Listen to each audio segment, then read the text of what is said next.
You know how they call them number 2 pencils? That's disgusting. Good evening, and welcome to our 10th episode of our Season 8 rewatch of America's Got Talent. I'm Cody Patterson. Along with me is the guy who got called in at the last minute to record this podcast. Here's Cody Mims. Did you know Grace Vanderwaal is not on Simon Cowell's label? She's not? She's on Columbia Records, which has done some things with Psycho, but as far as I can tell, she's got nothing to do with it. That's interesting. Is Psycho like a subsidiary of Columbia, or do they have a relationship with Columbia? They have done some deals for launching X Factor things. I think Columbia sort of took care of the U.S. side of it, but on Wikipedia, it does not show Grace on their roster. So just something I was thinking about today.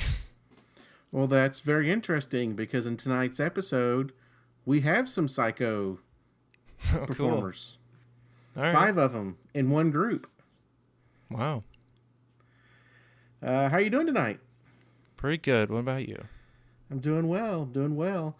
I know I've kind of been on Nick Cannon watch and host watch the last week or so, and we haven't provided any updates since our last podcast. Yeah. Well, I don't know what's going on, so I'm interested to hear. Kind of want to provide some Nick updates. The latest thing is that there was an article put out by the Inquisitor, I think yesterday or the day before, and it's basically just talking about, what's in store for Nick Cannon now that he's said he doesn't want to do AGT anymore. But come to find out, he's still under contract with them. Yep. And he also has another show on NBC that he's doing called Caught on Camera with Nick Cannon. Yeah. We Have you speculated. watched No, we talked about one of the contestants. I think we were doing some sort of like background info, and they had been on that show before, but that's all that I've heard about it. I have never seen NBC promote it. I have no idea what it is, so yeah, that's interesting. And we also speculated that he might still be under contract, so it'll be interesting to see what that means. Yeah, it will be, because, if he's still under contract, he can still refuse to do AGT, but, he might be under breach of contract for that.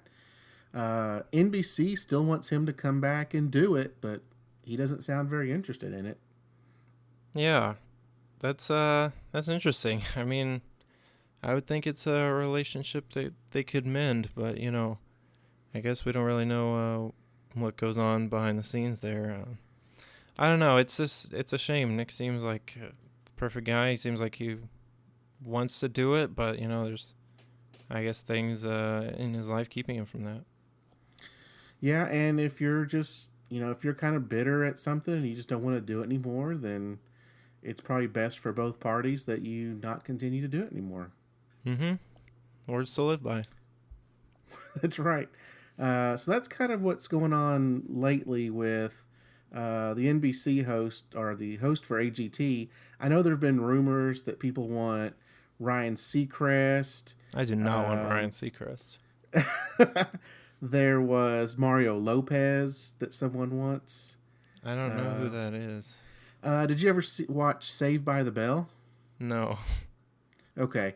Well, on the teen show from like the 90s, he was kind of the jock. It's I think 4 friends.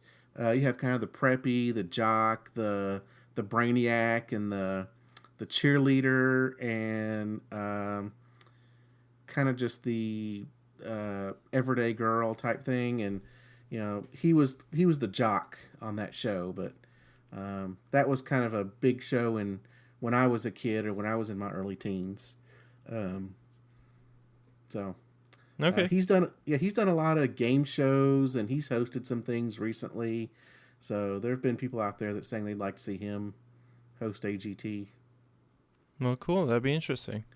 Yeah, if any of you guys out there have any thoughts on who you'd like to see as host, you can reach out to us on Twitter or Facebook at AGTcast. We'd love to hear from you on that.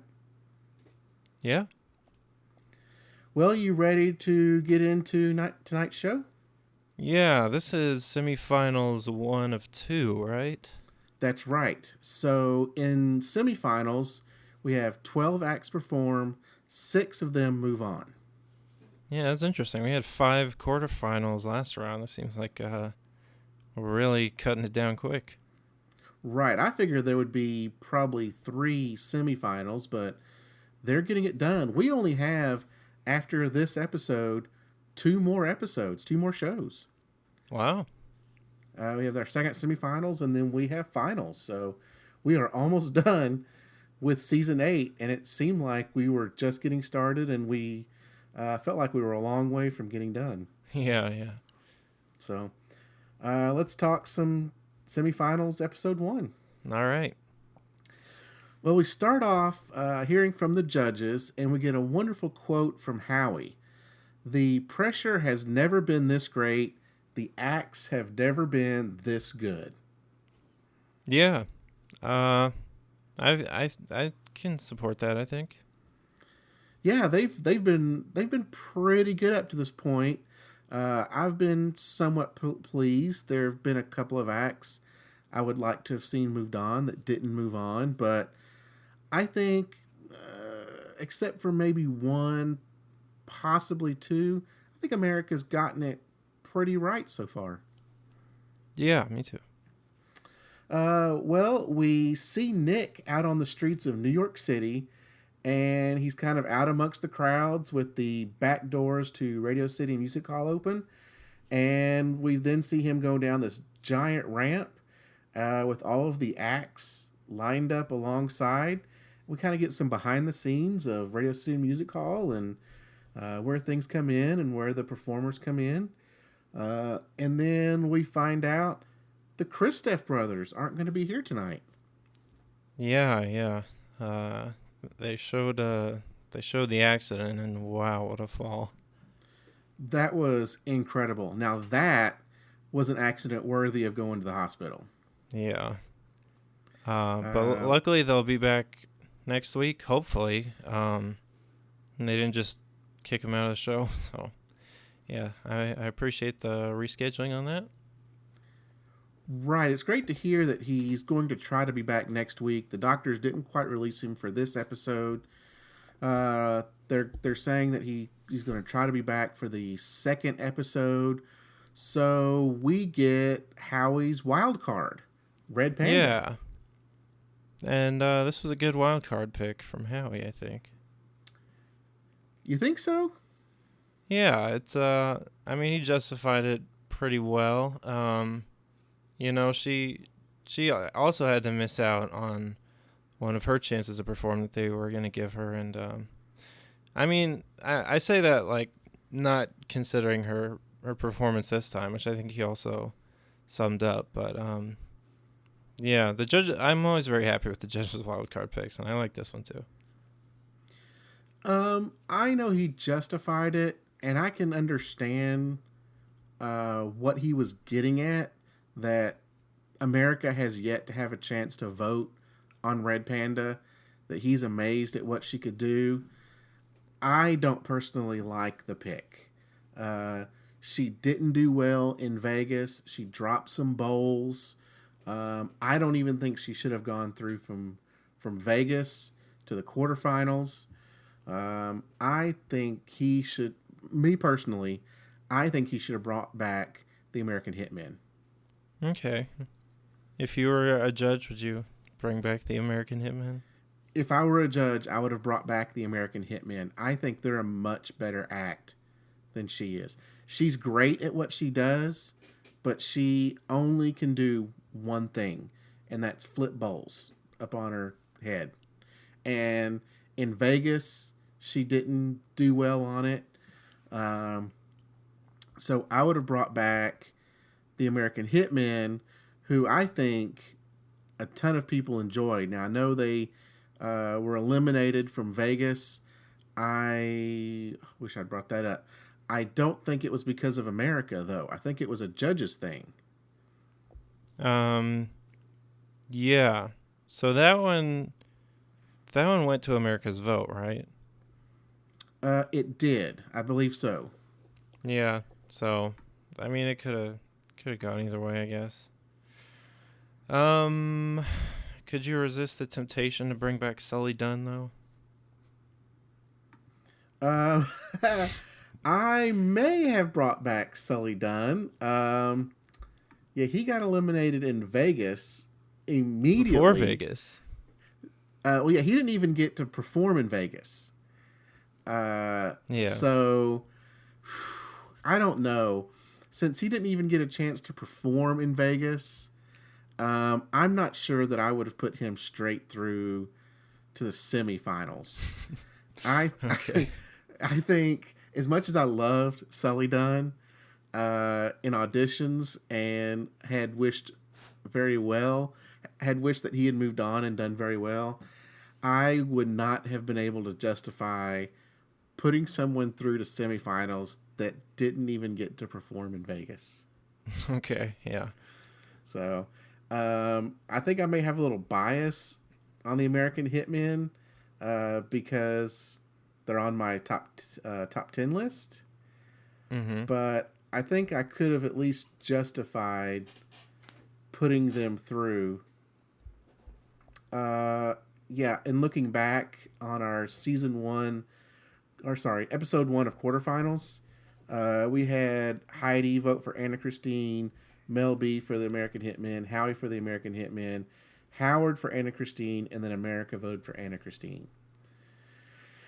So, yeah, it did come down to America's vote on that, but I think I still would have personally. I think they're just a better act than Red Panda is. Red Panda's fine, but she just doesn't do a lot for me. Yeah, I'm with you. I was excited to see her, but I was kind of disappointed, and we'll get into that later, I guess. Yeah. Yeah, because she's pretty close to the front here. But she's only had like a very short time to get ready. They pretty much called her that morning, Mm-hmm. and she was in New York at like 6 o'clock that morning, and she had that day to pretty much prepare for her performance. Yeah, that's kind of pretty close, but I mean, I guess she probably already started to plan something when she got put into this round, or the last round, I guess. Maybe she probably, yeah. Well, she does the same act, Yeah. so there's nearly not much she can do except, and we'll kind of get into her act here in a moment. But she pretty much does the same thing. Okay. Well, we actually get right into our performers, and we start off with Tone the Chief Rocka. Yeah. In his intro, he said right when Nick opened the envelope, time just froze for him. He didn't know what to do. Yeah. He said they took their hopes, they took their booty chains. It seemed their dreams were over. This was such a good intro. It was an excellent intro. Yes. And I love his safari hat or whatever it is. It looks like a safari hat to me. I also forgot that we got judge input for every act in the package. That is such a cool thing. Yeah, that is new for semifinals, isn't it? Yeah, I don't know why they don't do that anymore, right? I can't remember them doing it last season. I don't remember them doing that last season. So this was kind of a surprise to me to see some judge input and feedback during the package. Yeah, and it was used really well in this one. They didn't go to every judge. They sort of picked the right ones. We got Mel on this. We got Heidi on Taylor, so big thumbs up for me on that part of it. Yeah, that was great. I had a lot of fun with it. I think the packages as a whole in this week were a little bit better than we saw in quarterfinals. Yeah. It's the elite crowd of acts. That's right. We're getting to the cream of the crop. Yeah. So Well, did you think this was the cream of the crop? Well, we'll talk about that here in a moment. Okay. We kind of talk about what they did in their act real quick. They come up out of the stage.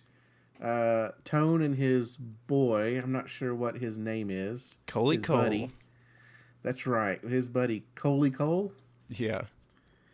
They come up out of the stage playing a pipe organ and wearing church robes. They have a choir around them, also wearing church robes that look like American flags. Yeah. This was a pretty awesome remix. I really liked the beginning of this, and I thought the whole thing was going to be very church-oriented, gospel choir, maybe even the Virginia State University Gospel Chorale would come back and be part of this. I really liked the beginning of it, but then he just goes right into his normal booty dancers and rapping and kind of the same thing he's done the past couple of performances. Yeah, I mean, I liked the remix. It was they did do some different things with it. There was some female background vocals. I think they kind of changed the beat up a little bit. It was kind of exactly what I was looking for. But Heidi said she wished they would sort of do it in different genres. That's an interesting idea, but I'm not really. I don't know if it would win them this format or help them do any better. Not that they're doing exceptional right now. Right. She wanted him to do it in country or rock, and he kind of did a little country version there after the performance. Yeah, I just don't know that would get people voting.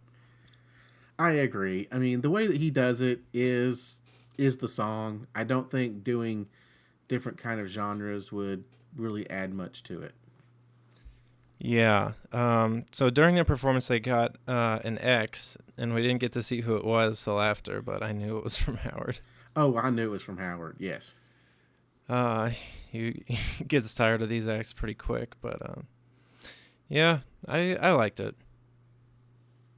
Yeah. After the buzzer, it got me thinking: has there ever been a buzzer in semifinals or finals? You know, those in any of the last two rounds.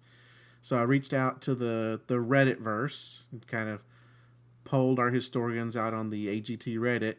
And I want to thank Film Miner for reporting back that Prince Poppycock in season 5 got a buzz in the finals. Oh, okay.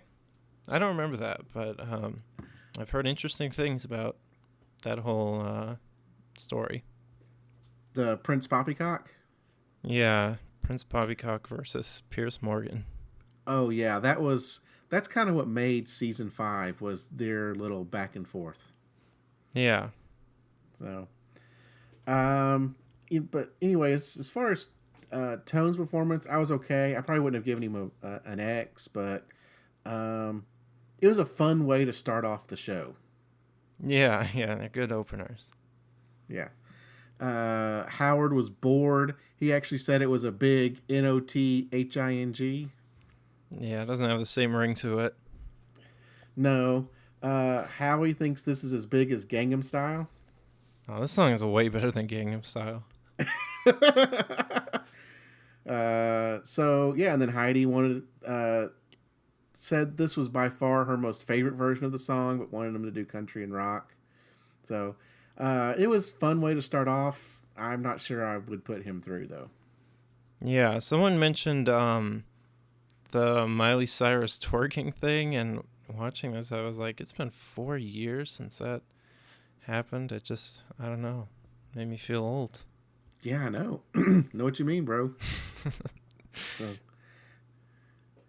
So do you have anything for Tone? That's all. Okay. Well, then we move into our aforementioned Red Panda. And as I mentioned earlier, she arrived at 6:20 the day of the show. She said the pressure is on, so little time to practice. And when she gets to Radio City Music Hall, she just breaks down in tears. She's so happy to be there. Yeah, her intro is kind of like a documentary. It was a little 12-hour documentary. Yeah, that's pretty cool. Well, she did her normal performance on a unicycle, flipping bowls from her foot up to her head. Little bit of a twist this time. She does it up on a platform. Yeah, I like that. Yeah, it made it a little more interesting. It's a little more daring. Less space for her to move around in. Another thing that kind of caught my eye is that she was wearing an American flag skirt and top, and Hmm. this was the second act in a row that had an American flag, someone dressed in an American flag. So I didn't know if this was taking place during some holiday or if something had been going on this time of year. The best that I could come up with was it took place the Tuesday before Labor Day. So I think they're just trying to get them votes. I guess so. Trying to, Pulling at the heartstrings of America. yeah, trying to appeal to more people than, say, Angela Hoover. That's true. Yeah. She came out, and I should have looked this up. She came out and performed to the song, kind of the main song from Pulp Fiction, the guitar song. It's Yeah. kind of the Hawaiian. Yeah, you know what I'm talking about. She Hmm. performed to that, so that was kind of fun to listen to. Yeah. She did drop a bowl in her performance, so this is her second performance in a row where she dropped one. Yeah, yeah. After this, Howie still believed that he did the right thing by bringing her back. Yeah. I mean, now we know for sure how it would have gone, I guess. And, she said her dreams are coming true. She got to perform in Radio City Music Hall, so. Yep. So, that's Scratch, good. scratch that one off the list. Yeah. I think the camera angles were not good on this. And maybe that's just for me, but I think it kind of hurt her performance because it was too zoomed in most of the time. And I think in auditions and things like that, you can sort of see the whole height and all the balance she's doing. But this is like shots of her foot and things like that. So I think it sort of took out some of the drama. So that's kind of a shame. That's interesting. Do you think production kind of does that on purpose, or does it just work out that way? Probably. I mean, she was also wearing a skirt this time. I think that might have been one reason why they were maybe trying to be a little bit more careful with it, but I think it kind of took the drama out. Okay. I would hope that someone with her experience, that she's wearing some sort of cheerleader underwear that doesn't really, it's Yeah. more, appropriate, doesn't really show anything. But I can see what you're saying, that they were trying to just be careful and not have Yeah. a wardrobe malfunction. But, overall, I do think it was kind of too slow for the payoff. I mean, it felt like she spent a long time putting the bowls on her feet, I guess, and that might have been better if we could see that, how she was balancing and everything like that, but then she flips them and she drops one, and it kind of, there wasn't enough there, I think. Yeah, I agree. Howard seemed to think that Howie did the right thing by bringing her back. He said singers have it easy. They come out and sing the same song, but what she does is insane. Yeah. I mean, just sort of an appeal to voting, I guess. Yeah, that's true. Um, okay. So we've gone through two acts now. Both of them were wild cards, and at this point, I've not been wowed at all. Yeah. Yeah. I like Tone, but Okay, probably fair not enough. semifinals. Do you think they were good enough to go through? No, I didn't think either of them were going to go through. I might have voted for Tone. I'm not sure if I did or not. I don't remember. Give him a little sympathy vote. I don't know. I liked it. I like his mission. Okay. I think he stepped it up He knows appropriately. He knows what he wants to do. Yeah. I mean, okay, fair enough. he could not have gotten this far without support of the judges, making him That skip 2 rounds, but That is true. That is true. Do you have anything else for Red Panda? I liked the guy hiding inside of her platform. Did you see him? No, I didn't see that. Oh, he picked up the bowl to give it back to her assistant. He was just kind of in there the whole time. Really? Now, I did see one pick up the bowl. I just thought it was someone from off stage that was coming in to. Yeah. I just thought it was someone like just someone from off stage, but I didn't know there was someone actually in the platform. Yeah. Huh. Okay. Okay, anything else? Nope. Okay. Well, then we move on to Angela Hoover, who does impersonations, and the last time we saw her, she was doing impersonations of Mel B and Heidi. In her intro, we hear Mel B say that it's all about her delivery, and Angela said she's been performing every night and sometimes 2 times a night since her last performance. That's awesome. Yeah. So this is impersonations. I consider comedy. So this is obviously Heidi's favorite category. Yeah. Now, she made some jokes about celebrity moms, including Kourtney Kardashian, Sharon Osbourne, Sofia Vergara. What'd you think of this? First of all, I love how Nick always says the comedic stylings after comedians perform. That's classic Nick, and I will miss it very much. But overall, I didn't like this performance. The impressions honestly don't seem that strong to me, and at a certain point, it just seems like she's doing accents. Okay. I did like it. I especially like the Sharon Osbourne one. I can see what you're saying where she seems like she's just doing an accent. Because, of course, Sharon and Sophia are, Sharon's from the UK and Sophia's from, I want to say Colombia. Maybe you're wrong about that, but somewhere in South America. Kourtney Kardashian's just typical Kardashian. Mm-hmm. But as far as the impersonations, I really liked the Sharon Osbourne one. I thought that one was pretty on point. Yeah, that was my favorite too. Now, the problem with Angela is, and everyone says this, it's her material. Yeah. She came out and took a little while before we got to the first impression, which was Ariana Huffington, which I don't know if that is the one that a lot of Americans will get. So I don't know. It seemed to me like sort of the same brand of humor. I don't know if she tried to outsource it or not, but yeah, the material is pretty weak again. Yeah, on the Ariana Huffington, it took me a while to get the first couple of ones because I'm not familiar with the people that she did. Yeah. I agree with you that if you don't do someone that's in the mainstream pop culture, people aren't going to get it. Yeah. Now, it was great to do a Sharon because people are familiar with Sharon from AGT. Yeah, that was smart. She got out another judge, and there was a big applause to that. Yes, there was. Yes, there was. But yeah, as far as the material, it took a while to get started. She had a couple of good ones, but it wasn't the strongest. It wasn't very strong at all. Yeah. Howie said she did step up her game. I tried to think of the best impressionist today, and no one is in comparison to her. I mean, I guess I don't know what impressionists there are really. Yeah.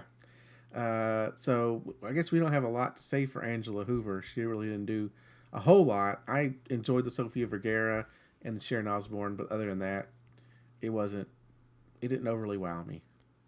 Yeah, Jim Meskimen is not in this thing anymore, right? Correct. I think he was eliminated. Okay, I liked him better. Okay, that's fair. Yeah. Anything else for Angela Hoover? No. Okay. We then get Duo Resonance. And in their intro, when they said when the judges chose John over them, they were really sad. Then Heidi used their wild card on them, and they were really excited. Yeah. Heidi says that they are mind-blowing. They're very romantic. They're very cute together. This intro package probably was not as good as Tones. It was just kind of very generic. There wasn't a lot there. As far as their performance, they came up out of the floor. A lot of performances where they come up out of the floor. Have you noticed that? I have not, but I guess you're right. Okay. She's inside of a box, and he's on top of the box, and she's kind of doing some contortion and they're dancing together. He's doing some balancing on top. They eventually open the box, and then they dance and do their acrobatics together. What'd you think of this? These guys didn't really wow me last time, and they didn't wow me this time either. And I think the judges agree with me about this time. I agree with you as well. It did not wow me, and I don't think it wowed me last time either. Okay. One question I have, and I think this, no, it didn't apply to the others. Why did they only get 1 week to prepare? Should they have been in the second week? Yeah, I guess they were one of the acts last time. You said you only had 8 and there's 12 performing. I guess they were one of those 4 we didn't know. So yeah, I feel like they probably should have put them in the next round, but whatever. Yeah, there was a couple of acts this week that performed last week that I don't think they had. It's kind of got they only got a week to prepare, whereas some of these other acts got several weeks to prepare. Yeah. Would they have done better if they'd had an extra week? Maybe so. I think the box thing didn't really work. Yeah, you're not the only one that said that. I think several of the judges did mention that the box thing didn't work. Yeah. So, yeah, it wasn't very wowing.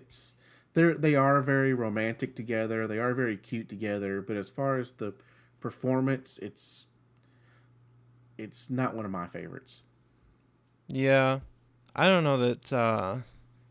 I mean, I guess a lot of people talk about their chemistry, but I don't know if they're on the level of like Deadly Games for me. Oh yeah, yeah. They're very erotic, aren't they?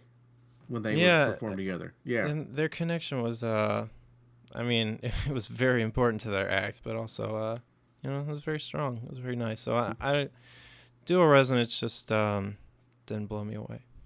Okay. Do you have anything else for them? No.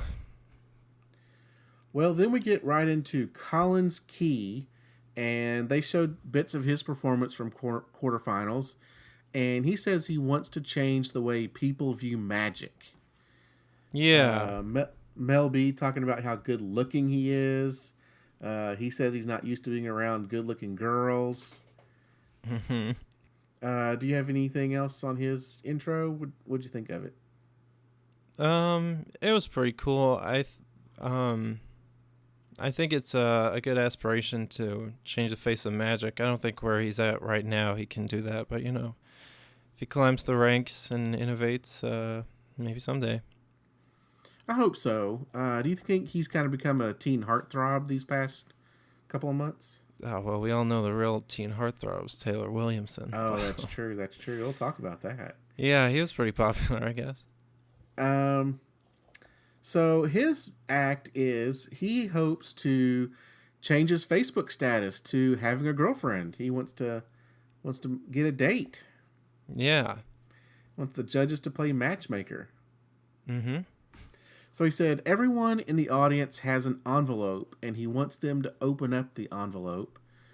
And on one of the note cards inside of the envelope is #possible date. He then has the judges dig into some bags that have ping pong balls with different character traits on them for his possible date. And those traits, they're also up on some boards behind him. Is that correct? Yeah. So I think it's great he got some audience participation on this. I think that adds a little to it. Mm-hmm. I did have a question that what if the girl that he becomes matchmaker with is already got a boyfriend? Oh yeah, I don't know. So I should have wrote down what the different traits were, but I think it was black hair, black dress, and The ankle shoes high and boots. polka Yeah, something like dots. that.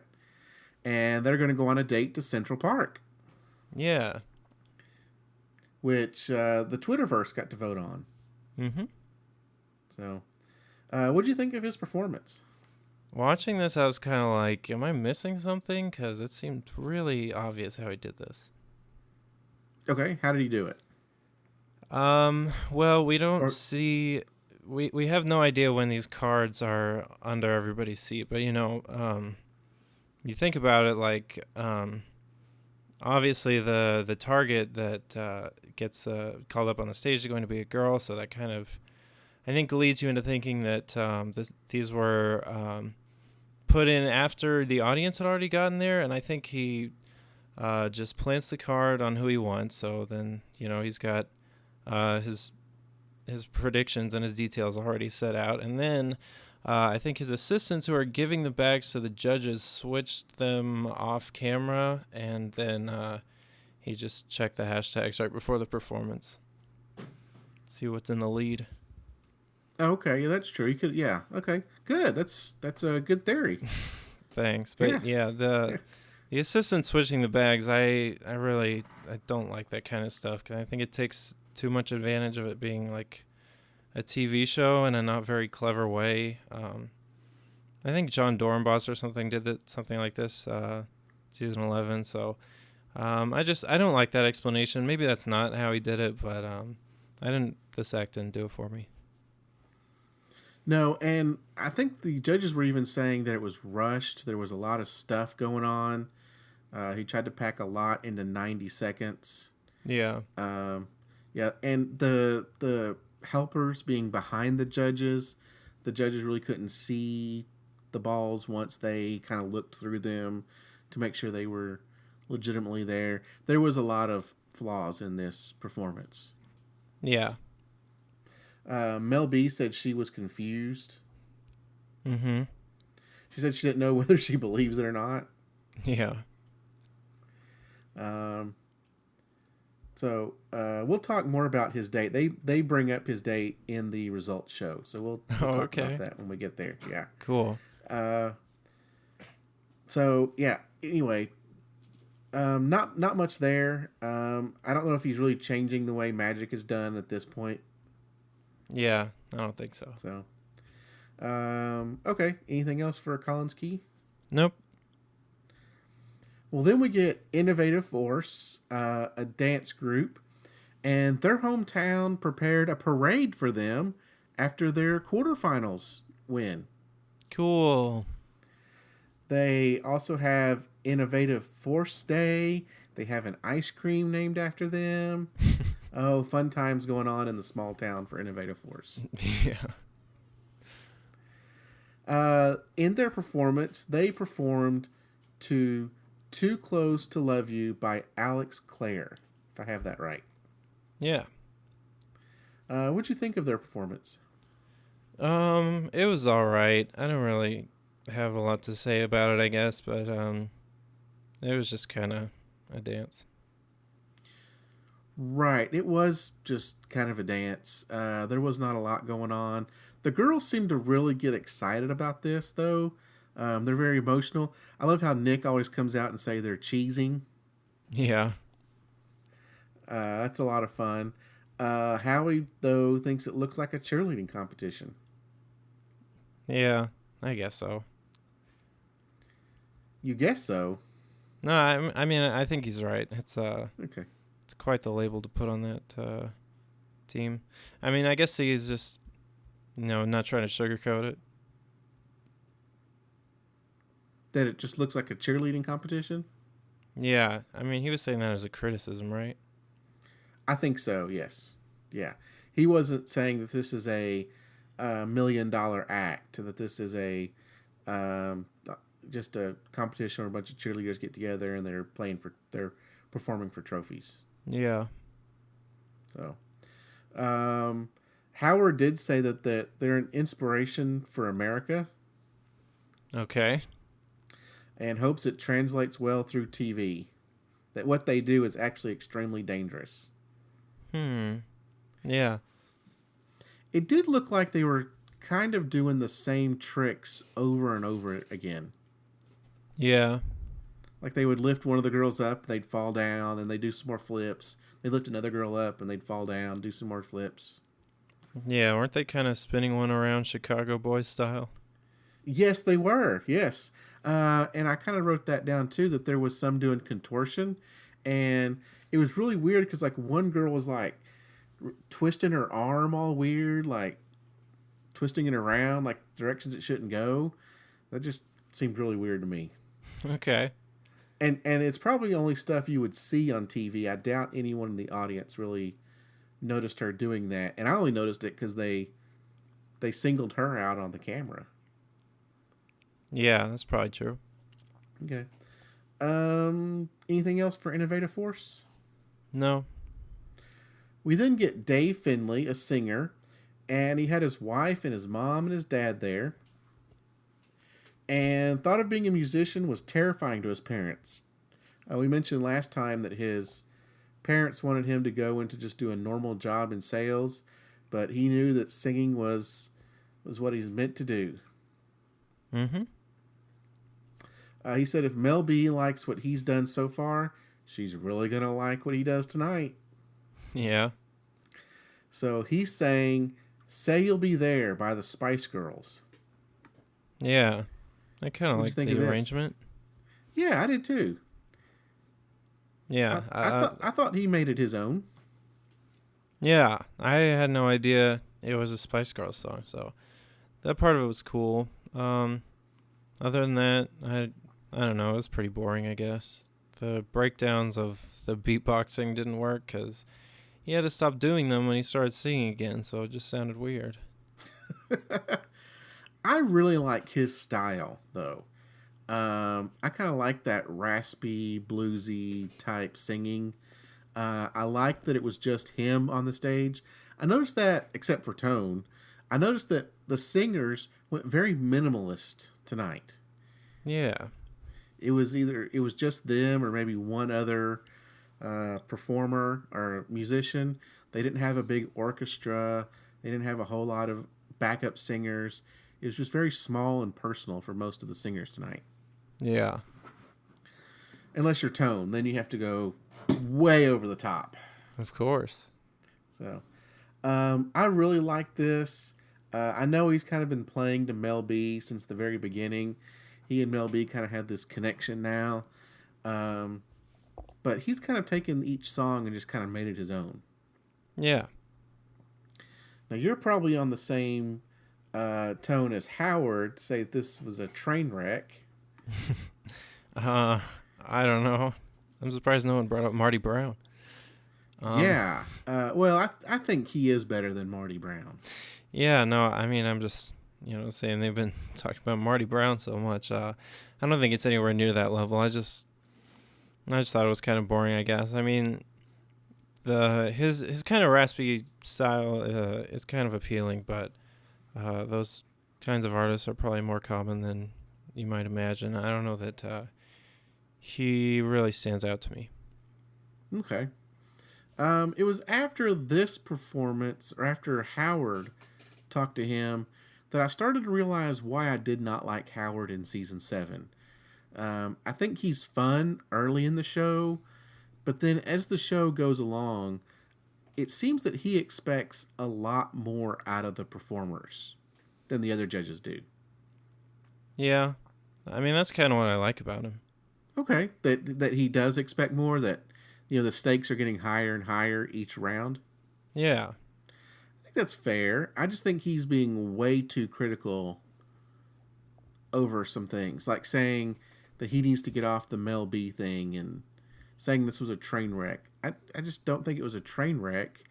I think he's way too critical on things that he doesn't need to be that critical about. To say something's bad is fine. I just think it was uncalled for to say it was a train wreck. Yeah, I don't think it was a train wreck either. Heidi said she liked it. As mentioned earlier, it was very minimalist. Didn't have all the bells and whistles and booty dancers. It was just him. Um, Seemed like Howie was doing this as the show went on. Best act of the night. Yeah. I don't know. I guess. Yeah. But as the night went on, I think he says that about almost every act, and Howard calls him out on it. Yeah. So, He called him out on it this time. yeah, he did. Okay. Anything else for Dave Finley? No. Well, you've been excited about this next one. I know you've been ready to get to Taylor Williamson. Yeah. This is a performance from him that I've been wanting to see all season in a way. Good, good. Nick said he is a comedian that can make anything fun, even getting nervous on the results show. Yeah, yeah. He says he's becoming a heartthrob. Howie said that comedy is subjective. Some people like it, some people don't. And he can't get it out of his head that Heidi hated him. Yeah. He was out on the streets talking to some fans, and he even asked a little girl if she thinks his comedy is appropriate for children. Yeah. It was a fantastic intro. It was very funny. Yes, it was. This was really, really good. This is one of the top intros of the night. Yeah. For his performance, he comes out to Hanson's Doo-Wop. Okay. I just thought that was kind of fun. He's trying to make things more kid-friendly, so he comes out to Hanson.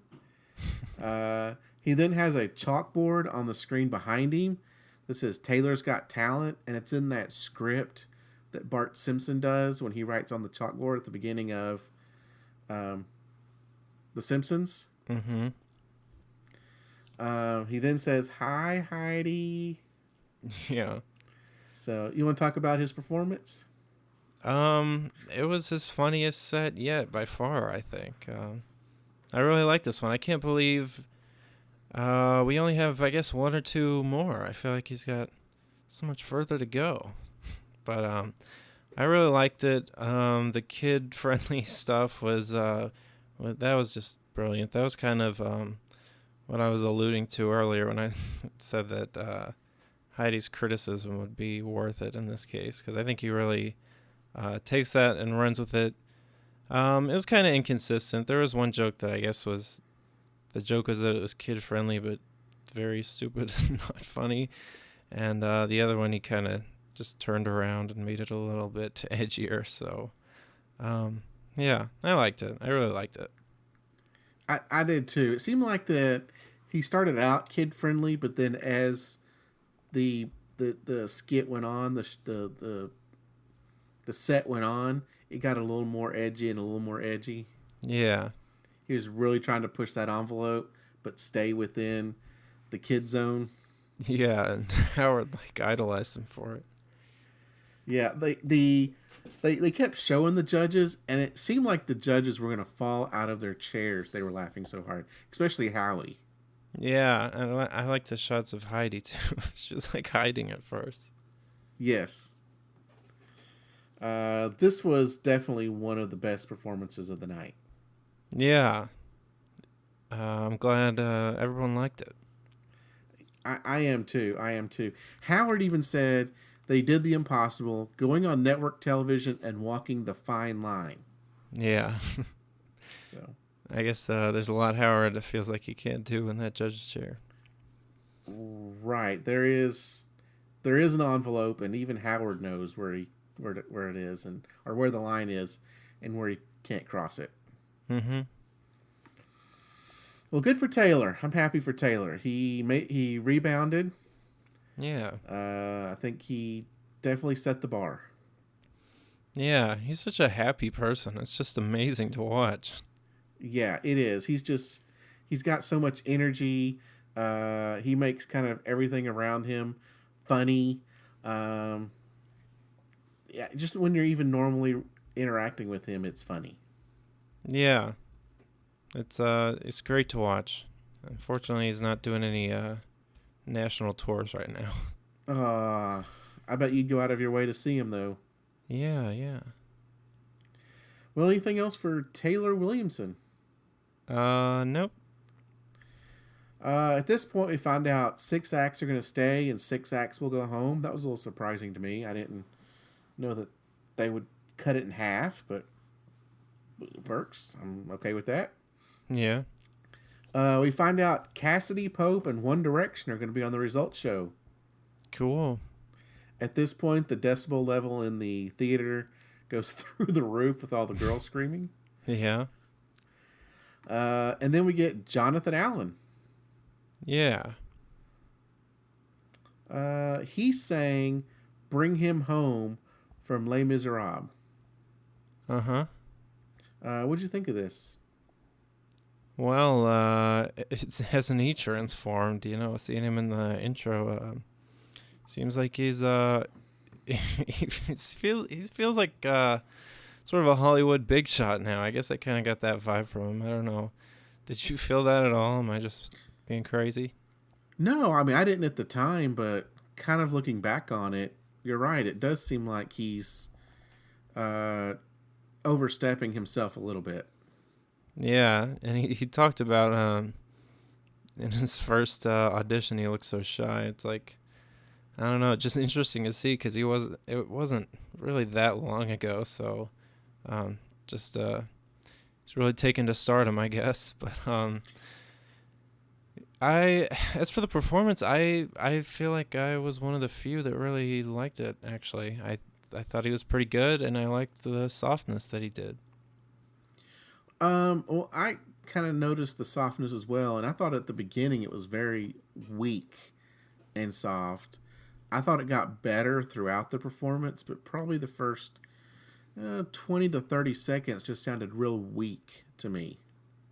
Really, it seemed like I don't know. He was able to do it so soft, but the notes were so clear, and I don't know. I guess I just like that he was doing something more different.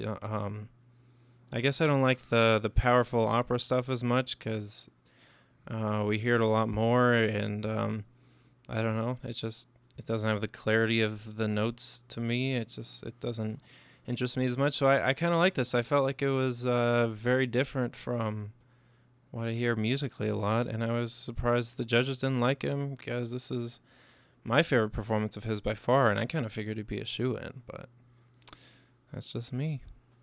Well, that's interesting to hear you say that because he did Broadway, and we had an opera singer, was it last week, that did Broadway as well, and you didn't like that.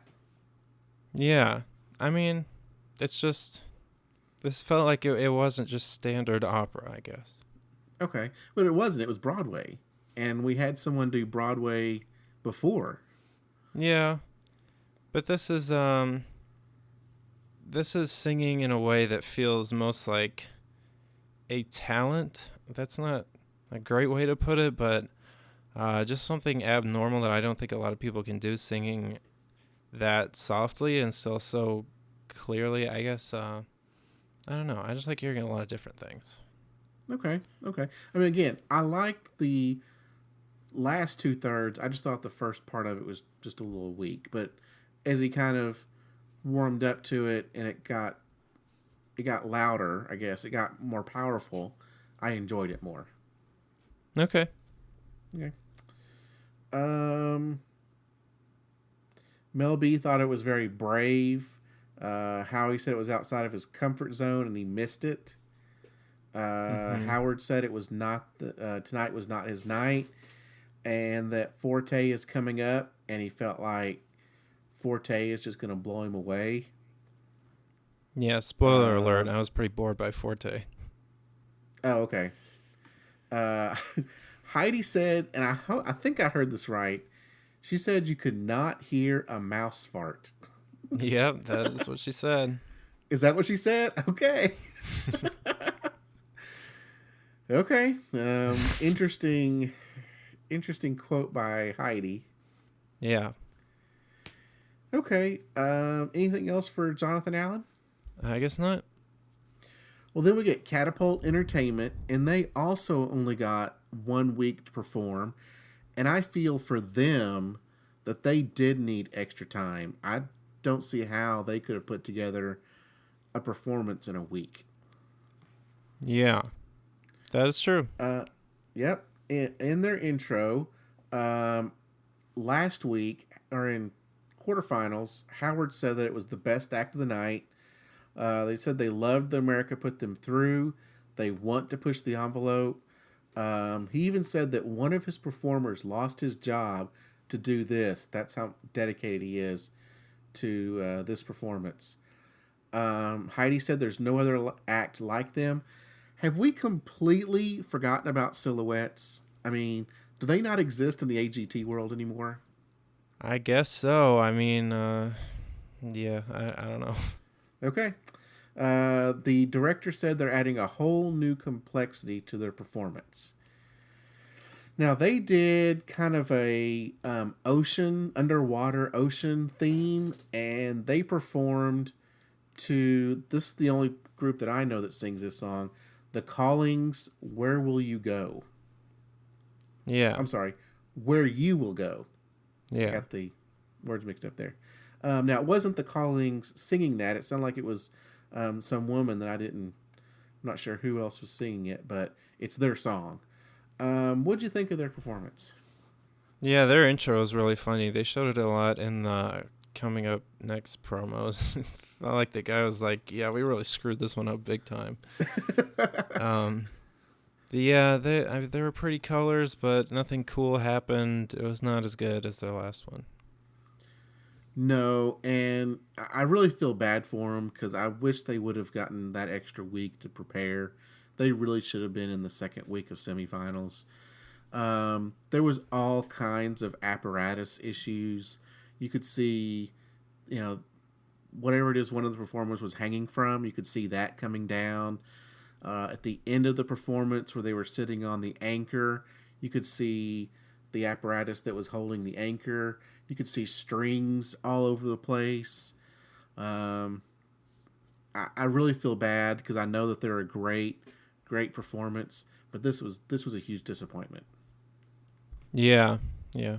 So you think it was if they had more time, they could have done something amazing again? Yes, if they'd had an extra week and they were doing this performance, I think they would have been able to polish it a little more. Okay. I hadn't really considered that. That's interesting. Oh yeah, extra performance time is always going to help you out, and we know how good they are. So to only give them a week with how complex their performances are already complex as it is. So to then hurry them and only allow them 1 week to get ready for another show, I think they were kind of wronged by AGT on that. Yeah. Heidi said she liked it. Every time they take us on a magical journey. Mel B said she'd like it but didn't love it. Only started enjoying it about halfway through. Howie said they wasn't sure they got the right story. Howard was confused. They didn't like the story. Seemed like they had big issues with the story, but I also noticed issues with like their apparatus and their production. So, I feel bad. I didn't have hopes I had hope. Well, I didn't think that they were going to go through. So we'll kind of see what happens in the results. Yeah. Do you have anything else for Catapult Entertainment? Nope. We get another singer, Cammie Bradley. She did not think she was going to get past the first round. Yeah. She talked a little bit about her performances. She's getting autographs from people on the street. These people are stars now. I mean, they're walking around New York getting autographs, having their pictures taken. Uh-huh. She sang the song Fools Rush In by Elvis. Yeah. What'd you think of this? Yeah, I thought it was boring. I don't have a lot to say. Sorry. You weren't high, except for Jonathan Allen, you weren't high on the singers at all tonight. Yeah, they all just sing songs. They need some sort of gimmick like softness or a one-hit wonder. BWOTY or Yeah. So I don't know. Cammy seems like somebody that I should like, but I haven't really gotten into her so far. She does have a great voice. Mel B mentioned that. Again, another singer that went very minimal with just the guitar. It wasn't her playing. She just had a good little guitar player sitting there on the stage with her. I thought this was an interesting version of that song. Yeah, I don't know the original song. It's very famous. You need to go look it up. Okay.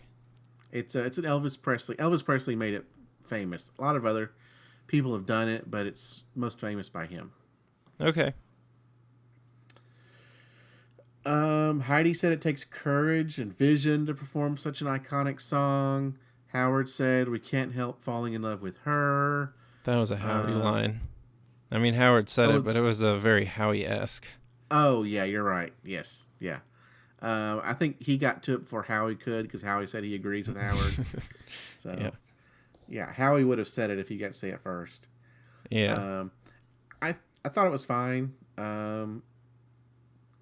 So, yeah, that's all there is for Cammy. Yeah. Do you have anything else for her?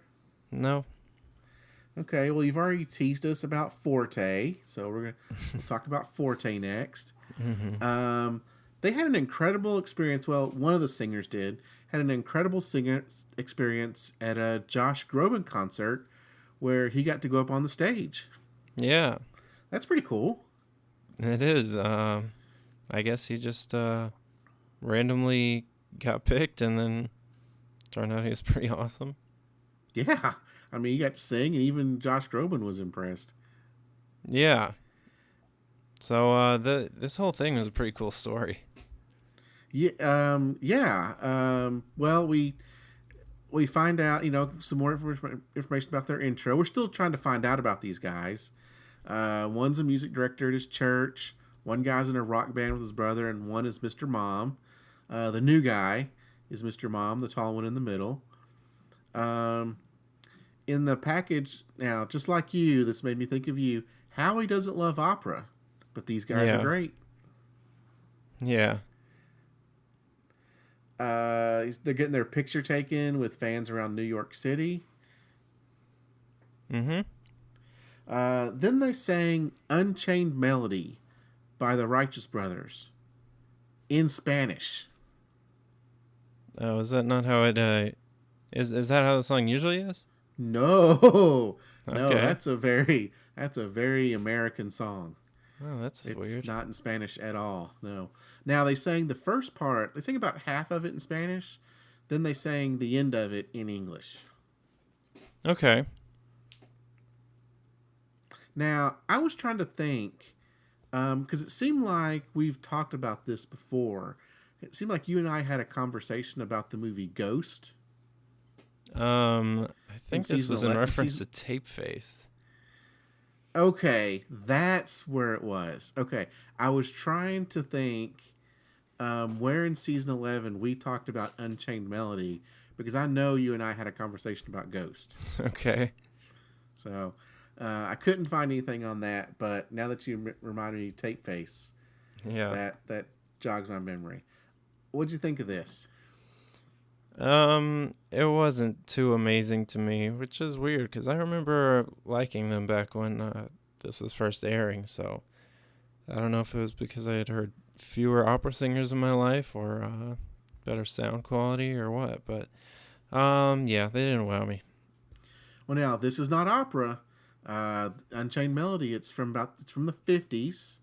The Righteous Brothers. I don't know really what genre it would be. It's not really rock or pop.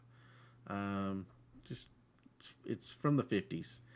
And when they were singing it, I was like, oh, okay, Unchained Melody. And then I'm listening to the words, and I'm like, they're singing it in Spanish. That's going to a whole new level. Okay. When I heard it in Spanish, then I was like, oh, I really enjoy this now. Yeah, it's pretty neat. Again, they started off in Spanish, then they finished it in English. Again, one of the best performances. I still think Taylor's better. This was great. I still think Taylor was better than this. We got a standing ovation by all the judges. Heidi's like, wow, wow, wow. Um, Howie said they solidified themselves a place in the finals. He thinks they just sent home Jonathan Allen. Yeah, that was. I thought that was I thought it was a little uncalled for. um, yeah, Howie's being more honest than usual, I guess. Yeah, is he being more straightforward these days in season 8?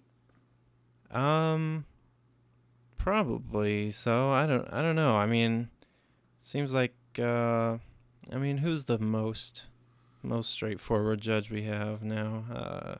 Heidi maybe? I don't know. Yeah, I guess he is. I mean, it's up to semifinals now. Yeah, I'm excited. So, do you have anything else for the acts? I guess not. Okay. Well, if you do, then speak up. Forever now, hold your peace. That's all. Okay. Well, you ready to talk some results? Yeah. Okay. So, have you seen any of the results? No. Okay.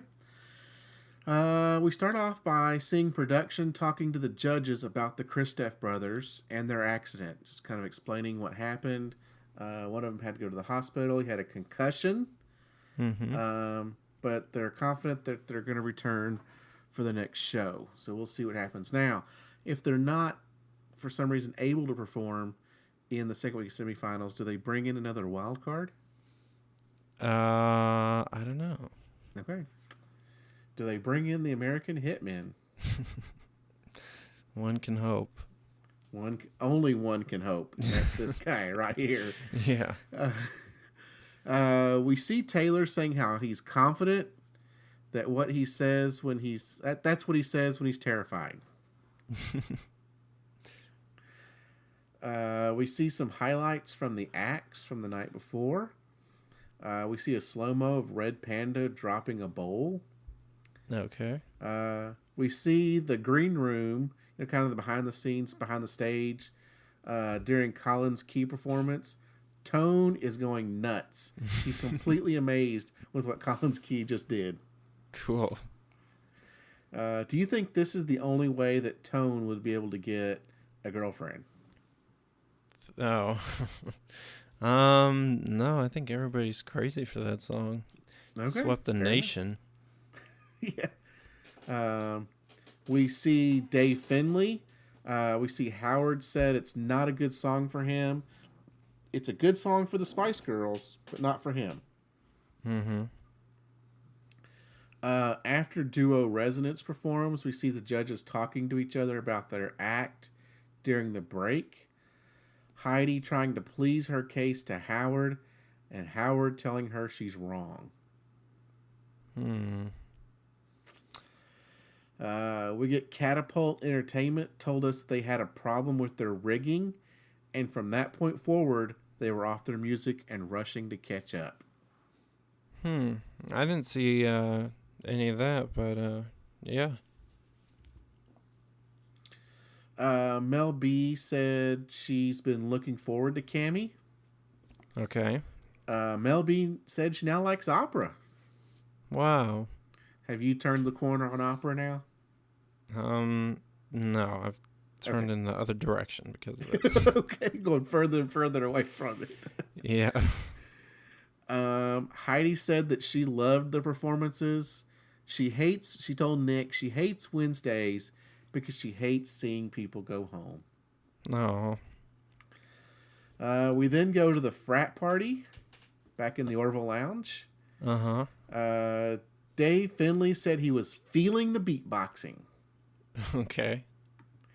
Nick told Taylor that Heidi didn't hate him this time. That's good. And we see popcorn in Red Panda's bowls. Cool. Nick interviews One Direction, and the girls in the theater are just going absolute bonkers. Yeah. I mean, everybody in that theater has got to have earplugs in from all the screaming. We go to the Snapple Lounge. Nick talks to Forte, said that Josh Groban tweeted them about their performance. Oh, cool. Yeah, So that's is gonna there be is there a Snapple Lounge and an Orville Lounge this season? in season 8 or in season 11. 8. Yes, there's an Orville Lounge there's an Orville Lounge that they go to after their performances. Okay. Like after they perform on Tuesdays, they go to the Orville Lounge to unwind, and that's where they're dancing and laughing and doing all kinds of stuff. Then then they go to the Snapple Lounge on Wednesday while they're waiting for the results. Okay. It takes time to clean the Orville Lounge. It does. There's all that butter and popcorn everywhere. So, Well, cool. their hometown wants to name a sandwich after them. Fortes does, but they all live in different places. So I guess each hometown wants to do that. I don't understand. That's maybe better than an alpaca. Maybe so. Yeah. So is it just the Forte sandwich with ham, turkey, and bologna? I guess. I don't know. Their favorite. They get to choose whatever their favorite meat is. Yeah. Nick mentioned to Taylor there were screaming girls outside, and he asked him, "Is he used to this?" And Taylor said, "He's been getting phone numbers from 15-year-old girls." He said God finally answered his prayers about getting phone numbers from 15-year-old girls about 12 years too late. Okay. We then get Cassidy Pope coming out to sing. She is the winner of the previous season's The Voice. Okay. Were you aware of that? I didn't know who she was. I didn't know who she was either, no. I don't think I've ever seen one episode of The Voice. Yeah, me neither. I don't even know how the chair thing works and the teams thing works, so no idea. Yeah. We then get to some results, and I'm excited we're finally to this point. So I'm glad we got to results before One Direction came out. Yeah. So we get... Here we go. You ready? Yeah. We get Innovative Force. Mm-hmm. Tone the Chief Rocka. Okay. And Red Panda. Who goes through?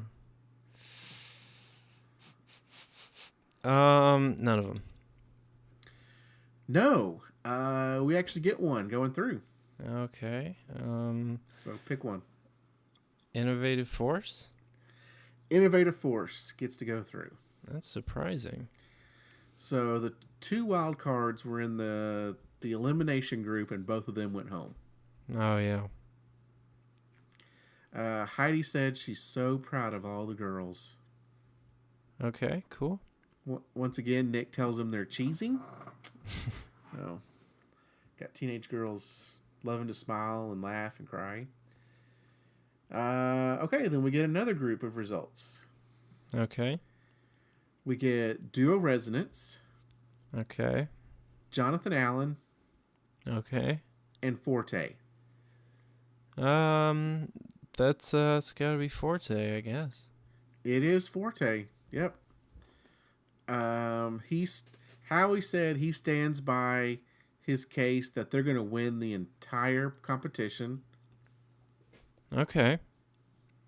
He throws out his Twitter handle again. Howard gets on to him because Howie keeps saying that. I think he said that Kenichi was going to win the entire competition too, didn't he? Yeah. So Howard is getting on to him and busting his chops about that. It's like, you can't tell every act they're going to win the competition. Yeah. So I did a little research about, for where are they now. So I looked up Duo Resonance and Jonathan Allen. Uh-huh. And both of them are still pretty active, still doing stuff. Duo Resonance right now has about 1,000 followers on Twitter and 950 followers on Facebook. Okay. A lot of their Facebook posts were in Russian. Oh, cool. So I didn't really know what was going on because they were all in Russian. Okay. But they're still together. They're still performing. So great for them. Yeah. Jonathan Allen has 3,600 followers on Twitter. Wow. And I asked you about this the other day. If he was doing, in December, he kept posting photos and tweets about a tour that he was on, an AGT tour in Saudi Arabia. Yeah, I don't know what that was. I didn't either, and I couldn't find who he's touring with. If there's other acts on this tour, I couldn't find out any other information. So if there's anybody out there that happens to know anything about this AGT tour in Saudi Arabia, please hit us up at AGTcast on Twitter. I personally like a little more information about this. Yeah. He's hitting that spotlight. Mm-hmm. Okay, then we get some more results. We get Angela Hoover, Okay. Taylor Williamson, Okay. and Collins Key. Hmm. Now, I'm going to tell you, 2 go through. Okay. So who is the first one that goes through? Taylor Williamson. Taylor is not the first one to go through. Kolinsky. Collins Key. Okay. So I'm guessing he was rated higher than Taylor in this. I don't know. They don't really advertise that very well. Collins Key said for the finals, he's promising to show magic that we've never seen before. Cool. I can't wait. Mel B is happy that Collins is going through. Yeah. I think she has a little crush on Collins Key. Yeah. It's not that creepy. He's of age. I think he's 19? Okay. So I think it's okay. Then they asked him about his date. Yeah. So come to find out, his date has a boyfriend. Oh. So I called that one. Yeah. He said they kind of just sat and they did go to Central Park. They kind of just sat and just hung out and just talked. So nothing really there. So he's still available, or he was in 2013. Yeah. Okay, so who is the next one to go through? Taylor, right? Taylor is now the next one to go through. Yeah. Okay. So you knew he was getting to the finals, right? Oh yeah. Okay. He thanked all of his Taylords. Mm-hmm. Heidi is now a Taylord. Oh, cool. Howard said Taylor has a 1-2 punch. He has real material, and said Angela doesn't have real material. Yeah, he's right. He is right. Yeah, he is. So I looked up Angela Hoover, see what she was doing these days. She has an active channel on YouTube with 472 subscribers. Okay. 2,600 followers on Facebook and 5,600 followers on Twitter. So she probably doesn't have any specials or anything, right? I don't think she's doing specials. I think she is kind of touring and just playing in comedy clubs. It seems like she's... I don't have them listed here off the top exactly which ones they are, but some of the ones that I read on her profile was that she has performed in some of the big comedy venues. Yeah. Okay. So she is doing stuff. Oh, that's cool. So good for her. Yeah. We then take a break and we come back and One Direction performs. Okay. We What get the song was it? hashtag. Do what? What song was it? I have no idea. Okay. They have the hashtag one DONAGT. So I think it's One Direction on AGT. Oh, yeah. 1D on AGT. 1D on AGT, yep. I did notice that when they started, whoever was the first guy singing, boy, he was pretty off key. Oh, Okay. I made a note that I probably would have headed to the concession stands. So, Yeah. I wonder what the concession uh, stands are like at Radio City. I don't know. They may have some nice stuff there. Yeah. I'll have to see if I can find that out. It's a good question. So then they advertised their movie that was coming out, This Is Us. Okay. Okay, so I'm gonna quiz you a little bit on This Is Us by One Direction. Okay. How do you think it's rated on IMDb? 6.1. Boy, you are being very generous. It is actually a 4.1 on IMDb. What about the Rotten Tomatoes? 63% on Rotten Tomatoes. Okay. So I'm guessing that's pretty good. Yeah. The budget for the film was $10 million, and in the box office, they made $68.5 million. Okay. It was produced by Psycho. So Oh, yeah. you have your Psycho group right here. Cool. So there's a little This Is Us trivia for those of you out there that love One Direction. Yeah. Okay, we then go to break and we come back and we get our final result. Okay. We get Dave Finley, Okay. Catapult Entertainment, and Cammie Bradley. Who gets put through? Cammie Bradley. Cammie Bradley gets put through. That's right. Okay. So then we go to judges' picks for Dave Finley and Catapult Entertainment. Okay. And we get Mel B picks Dave Finley. Yeah, I would think so. Howard picks Catapult. Yeah. Heidi picks Catapult. Okay. And Howie picks Catapult. Oh, interesting. Yeah. All right. Well, I guess we'll see what they can do with 2 weeks. Yep. I feel real bad for Dave. I personally thought he did a pretty good job, but if I were a judge, I probably would have picked him over Catapult. And this kind of goes back, and I think we've had this conversation before about whether you pick an act based on how they did in this particular performance or their body of work. Yeah. And it seems like the judges were going with body of work in this instance.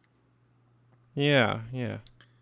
They know what Catapult Entertainment can do. They've seen it. They just happen to have a misstep in this round. And now they do get 2 weeks to get ready for finals. Yeah. So they can put something together. But Dave Finley, I feel, to me, has been more consistent throughout each performance. Yes. And consistently good. So he's been way above average each week. Catapult had 2 weeks where they just totally blew everyone away, and then 1 week that was really down. So it's kind of tough decision of, do you pick the one that's consistently good each week, or the one that can just blow everyone away and then had a down week? I don't know. Mm-hmm. So, any more reactions to the results? No, I guess not. I mean, we're building our finals team. We are. So we have one more semifinals. So next week we're going to get Chicago Boys. Cool. Anna Christine. Okay. We've not seen a lot from her. We haven't seen her in a while, no. We haven't seen her since week 1 of quarterfinals when she beat out the American Hitmen. Okay. She should have been in this week of semifinals. Yeah. Kenichi, Okay, cool. Marty Brown, Timber I Brown. forgot he's still in this. How did you forget that he's still in this? Because We talked about him every week. I know, but the way they talk about him makes it seem like he's dead. Well, we get his brother. Yeah. Well, would you have liked to seen him go up against Dave Finley? Well, he'll be up against Jimmy Rose next week, right? Yes, he will. Yes. That's gonna be interesting. Yes. And Brandon James. Okay. But we're also going to get his brother Timber Brown. I don't Okay. think they're actually brothers, but Yeah. it's funny we get Marty Brown and Timber Brown. We get John Wing, Cool. Jimmy Rose, Okay. D'Angelo and Amanda, Cool. the American Military Spouses Choir. I thought you were gonna say American Hitman. I only wish. Brandon James, Okay. possibly the Kristoff brothers. Yeah. They have a little question mark after that. It's exactly what I have, is a little question mark right after their name. And then we get Howard's wild card pick. Okay. I don't know who this would be. This is an interesting pick. Give me a he hint. is going to Magic. Oh, I can't remember a lot of Magic acts we've had. The teenager kid, is he in this? No, it's a duo. Okay. I can't remember. Who is it? He brought back Leon and Rami. Ooh, okay. So I wonder if he's going to ask them who they should send home. Yeah. Does Collins Key deserve to go through? Oh, when he asked them that? Yeah, that's what he's going to ask them. Does Collins Okay. Key deserve to go through? Because that's what he asked them back in Vegas. Who would you send Yeah. home? Yeah, Nick would say, "Stop it, you."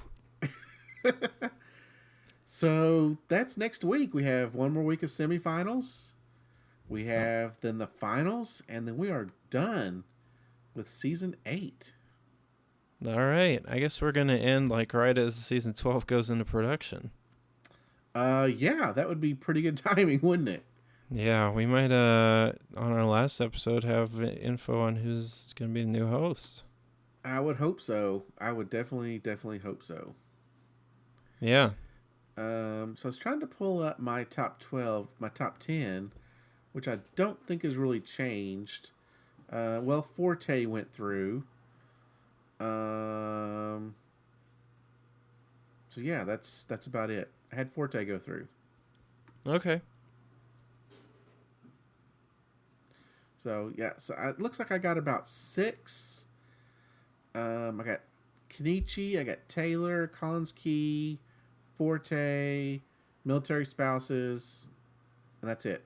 1, 2. So I'm about half and half. 1, 2, 3, 4, 5. Yep, I'm 50-50.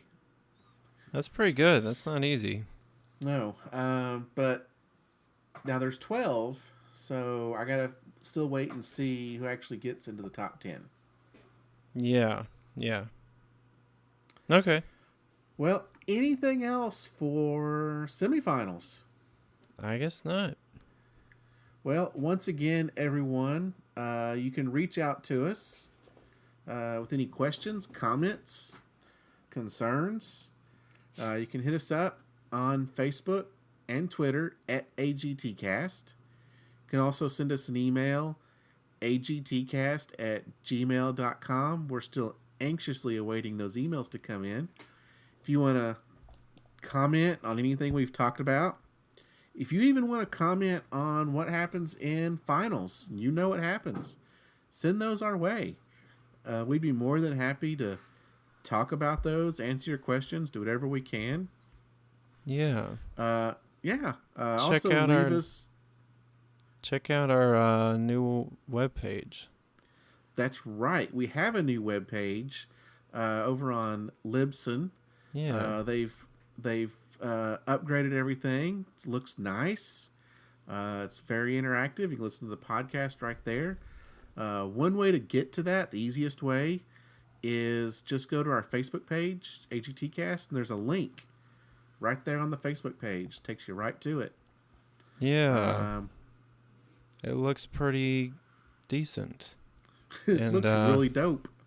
yeah, and I had to file not one but two support tickets to get it working right. So go check it out. Hey, yeah, you put a lot of work into getting that working. So yeah, go out there and check it out. Yeah, we've got an about page and a contact page. It's we're really doing this thing. We're actually starting to look like we know what we're doing around here. Yeah. You'd think we were in this for the long haul or something. Well, thanks for listening, everybody. Yeah, so semifinals week 2 next week. We'll see you then. Good night. Good night.